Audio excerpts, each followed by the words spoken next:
My now daughter, Brianna, was born with a high level of drugs in her system and placed in a medical foster home. I got a call from my brother, her birth father, asking for my help. I hadn't had contact with him for several years due to his drug use and criminal behaviors. I was shocked and a little scared, but knew Brianna needed to be with family. Brianna was placed with us at 5 weeks. We had to be brave and very protective of her due to my brother's threats that he would come and take her. My brother was very angry because he had lost his parental rights and we had adopted her. He did have some phone calls with her over the years, promising gifts that she waited for but never arrived. When Brianna entered junior high, there was a tradition to decorate your locker. When she showed me her locker, I noticed pictures of her birth parents she had taken from her life story book. That was my first indication there were unresolved issues. A piece of her was missing, and she needed to meet her birth parents. That terrified me, but I realized the importance to her. I turned to Oregon Post-Adoptive Resource Center for guidance, read books, and did research. I found out that my brother was incarcerated in Riverside County, and her mother was in Palm Springs. Coincidentally, we were planning a trip to Disneyland for our grandson's 10th birthday, which would put us in close proximity. I approached my daughter and my husband about setting up visits. My husband was adamantly against it. Brianna was excited. Her birth mother came to visit us in our hotel room. My brother's allowed visitation time turned out to be New Year's Eve. Brianna and I made the drive alone, waiting in the car for an hour until we were cleared. We weren't allowed to tell my brother we were coming.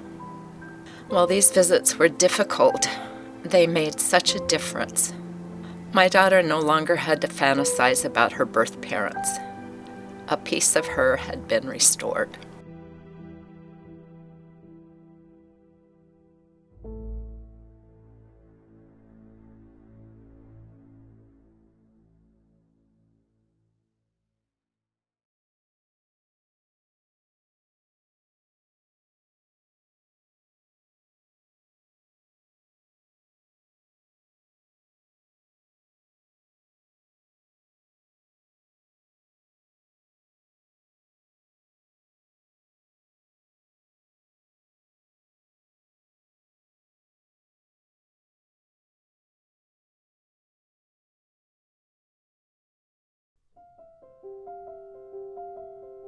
I became a mother today of a 128-pound boy named Random Cassidy Mason.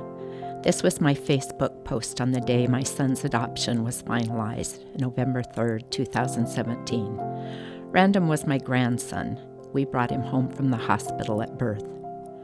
I received a call on Mother's Day 1999 that my son's girlfriend was pregnant and they were going to terminate the pregnancy. I was heartbroken. My husband called them back and said there was no way they were going to do that and we would raise the child. 2 days after Christmas, we got a call that she was in labor. We left immediately for Burien, Washington. Random was born and named before we got there. Excited and a little overwhelmed, we took him home the next day and took guardianship of him in February.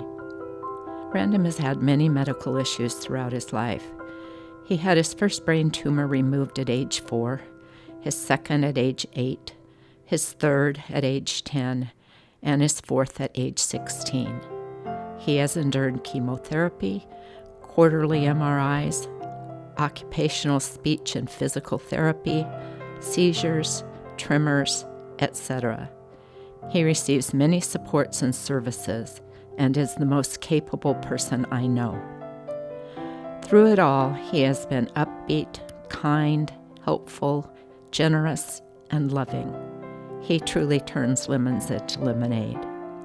When he experienced bullying in elementary school, he started a Stop Bullying campaign and even wrote a zine about it.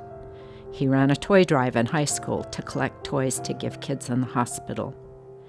He volunteered at the cancer camp he had gone to, Camp You Can Do.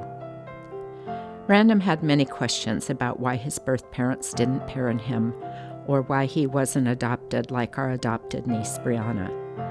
Brianna says that Random reminds her of the extraordinary amount of humility any single person can have. She admires that despite all of the challenges he faces, his gratitude is unbelievable. We decided to adopt Random when he was 17. To him, this means having all the wonderful brothers and sisters he does, plus he gets to be an uncle. Random tells me, "You can't believe how blessed and happy I am." I'm the one who's blessed.